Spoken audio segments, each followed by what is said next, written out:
안녕하세요. 제이콥입니다.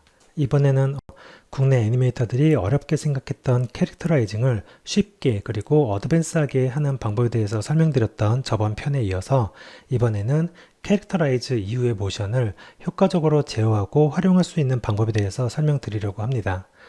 FBX로 불러오는 데이터는 매 프레임 베이크 되었기 때문에 특히 바이패드를 주로 사용하는 국내 게임 애니메이션에서는 활용하는 것이 불편하다고 말씀드린 바 있는데요.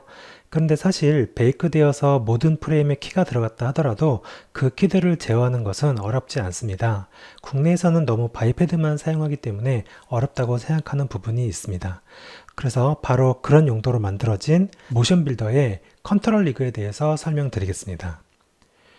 이에 앞서 먼저 앞으로의 설명을 위해서 필요한 내용들을 잠시 말씀드리고 넘어가겠습니다. 먼저 휴먼 IK에 대해서 설명드리겠는데요. 휴먼 IK에 대해서 쉽게 이해할 수 있게 말씀드리자면은 모션 빌더의 바이패드라고 생각하시면은 게임 애니메이션 하시는 분들이 이해하기 쉬울 것 같습니다. 그리고 바이패드로 애니메이션 하시는 분들은 기본 자세인 피겨 모드에서 어깨 부분이나 포즈 등 몇 가지 이유 때문에 A 포즈를 선호하기도 하는데요.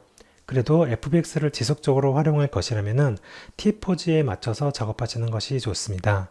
모션 캡처 방식 중에 가장 많이 사용되어 왔던 광학식 방식에서도 사실상 T 포즈만 사용하고 있고요. 공유되는 FBX 모션 파일들도 보면은 거의 T 포즈를 하고 있습니다. 그래서 국내 게임 업계에서 가장 많이 사용하는 바이패드로 작업을 하실 때에도 피겨 모드에서 T자로 하는 것을 나중에 FBX와의 호환을 위해서 추천드립니다. 이제 3ds max에서 가져온 이 캐릭터의 하이어라키를 보시겠습니다. 말씀드렸다시피 뼈대의 구조를 보시면은 기존에 어떤 복잡한 리깅을 했던지 혹은 어떤 IK 세팅을 했던지 상관없이 FBX라는 포맷은 애니메이션에 연결된 구조를 모두 FK로서 그 구조를 구성합니다. 그래서 리깅의 경우에도 FBX로 가져오면은 당연히 기존의 리깅은 사용하지 못하는데요. 시중에 공식적으로 공유되는 애니메이션 포맷도 DCC 툴의 씬이 그대로 공유되는 것이 아니고 거의 FBX 파일로 공유되고 있다 보니까 결국 국내 게임 그래픽 파이프라인에서 리깅을 한다는 것은 할 때마다 새롭게 세팅한다는 것을 의미합니다. 그래서 국내 게임 파이프라인에서 리타겟팅이나 애니메이션을 다루는 작업 모두 기존 씬 파일에서 재작업하는 형태입니다. FBX를 제어할 수 없다고 생각하니까요. 그에 따라서 다른 형태의 FBX 모션을 활용도 못하고 있고요. 자, 그래서 저는 여러 형태의 FBX를 제대로 활용해서 개인이나 프로젝트에서 효과적으로 세팅하고 애니메이션하는 방법에 대해서 말씀드리려고 합니다. 그리고 그 방법은 스크립트를 사용한다거나 복잡한 과정을 거친다거나 하지 않고 모션 빌더의 컨트롤 리그라는 기능만 익히면은 쉽게 할 수 있다는 것으로 계속 말씀드리겠습니다. 모션 빌더는 FBX가 기본 포맷인 만큼 베이크된 이후에도 애니메이팅을 할 수 있는 여러 방법이 있고 기능이 있습니다. 그 중에서도 가장 먼저 말씀드릴 것은 기본적으로 캐릭터 기반으로 약속된 리그 구조를 가지고 있어서 빠르게 IK 기반으로 컨트롤할 수 있는 리그를 만드는 컨트롤 리그인데요. 그럼 바로 이 컨트롤 리그를 생성해 보겠습니다. 그러면 이렇게 보여지는데요. 저는 이번 시리즈에서는 튜토리얼식으로 따라하기 하면서 말씀드리기보다는 각각에 대한 의미를 자세하게 설명드리는 내용으로 하려고 합니다. 만약 추가적인 요청이 있다면 자세하게 알려드리는 방법을 그때 말씀드리려고 하고요. 그래서 이 컨트롤 리그의 핵심 포인트에 대해서 말씀드리자면은 기존의 매 프레임 베이크되어 있는 각각의 노드에 직접 키 애니메이션을 하는 방식은 아닙니다. 이것은 정말 중요한데요. 이 방식은 기존 애니메이션 키에 추가적으로 애니메이션을 컨트롤할 수 있는 리그를 생성해서 컨트롤할 수 있기 때문에 이전에 어떻게 애니메이션 되어져 있는지에 구애받지 않고 기존의 애니메이션 스타일과 퀄리티를 유지하면서 추가로 애니메이션을 하는 방식입니다. 지금 보시는 것이 이미 애니메이션이 있는 상황에서도 추가적인 IK 리그로 제어해서 동작을 계속 더해서 만드는 방식인데요. 각 부위를 IK 컨트롤러로 제어해서 기존의 동작 위에 모션을 추가할 수 있습니다. 이런 방식은 DCC 툴에서도 레이어 개념으로 추가 애니메이션을 하는 방식으로 비슷하게 할 수는 있습니다만 DCC 툴에서는 많은 불편함과 한계를 가지고 있습니다. 하지만 이 방식은 모션 빌더 애니메이팅의 기본 구조로서 컨트롤 리그를 만들고 추가로 커스텀 리깅까지 할 수 있는 방식입니다.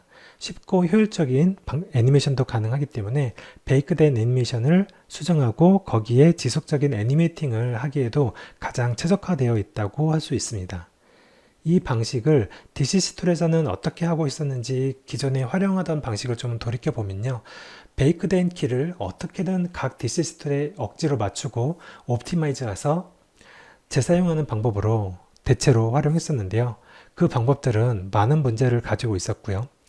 결정적으로 원본 애니메이션을 훼손할 수 있다는 큰 문제가 있었습니다. 그래서 애니메이션 재활용보다는 차라리 빠른 키 애니메이션이 가능한 바이패드로 그냥 동작을 새롭게 잡는 것이 더 빠른 것이 사실이었고요. 그래서 결국 국내에서는 복잡한 FBX 활용 방법보다는 그때그때 해야 할 애니메이션을 바이패드로 빠르게 새롭게 작업하는 방식이 주를 이루었습니다. 하지만 모션 빌더의 컨트롤 리그를 이용한 이 방식은 애니메이션을 한번 만들고 끝나는 것이 아니라 지속적으로 활용할 수 있고요. 다른 애니메이터들의 역량이나 개성을 담은 FBX 데이터를 활용할 수도 있습니다. 그리고 그렇게 되면은 프로젝트에서 애니메이터가 바뀌어도 후임 애니메이터가 기존 애니메이터의 역량이나 개성을 계속 이어서 작업하는 것도 가능하다는 장점이 있습니다. 이처럼 프로젝트로서도 안정적인 개발과 일관적인 애니메이션을 유지할 수 있다는 장점을 가지게 되고요. 개인 애니메이터로서도 자신의 작업물을 쌓아가면서 이를 계속적으로 활용한 효율적인 애니메이팅을 할 수 있어서 자신의 포텐셜을 계속 쌓아갈 수 있다는 장점이 있습니다. 좀 더 자세히 보겠습니다. 발뿐만 아니라 원하는 관절을 각각 활성화해서 IK로 효율적인 애니메이션을 할 수 있는데요. 여기 보시면 지금은 바디 파트로 되어 있는데요. 이것을 풀바디로 바꿀 경우에는 이렇게 모든 관절이 해당 부분의 IK의 영향을 받아 움직이게 됩니다. 이 풀바디 방식은 기존의 모션을 수정하는 데 정말 큰 도움을 주는데요. 또 사용해 보시면 이 풀바디 방식이 캐릭터 키 애니메이션을 위해서도 굉장히 효율적인 방식이라는 것을 알 수 있을 것입니다. 풀바디 말고도 모션 빌더의 모든 기능은 키 애니메이션을 위해 존재하는 것도 포인트인데요.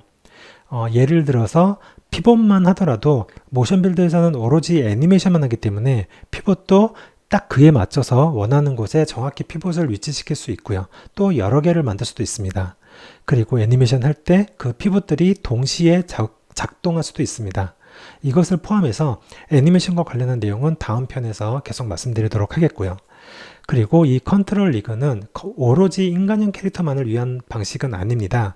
사족 보행이나 평범하지 않은 구조를 가진 다양한 형태의 몬스터도 다 작업 가능한데요. 보시다시피 이처럼 날개를 가진 사족 보행 같은 좀 독특한 구조를 하더라도 컨트롤 리그로 제어가 다 가능합니다. 지금까지 의미 위주로 말씀드렸기 때문에 컨트롤 리그의 좀 더 자세한 방법에 대해서 알고 싶으신 분들께서는 제 메일이나 댓글 등으로 남겨주시면은 오프이건 온라인이건 그 활용 방법에 대해서 자세하게 말씀드릴 수 있도록 하겠습니다. 이제 여기서 마무리하려고 하고요.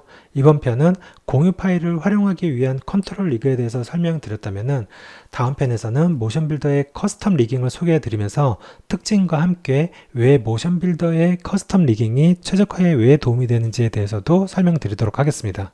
그럼 다음 편에서 뵙겠습니다. 감사합니다.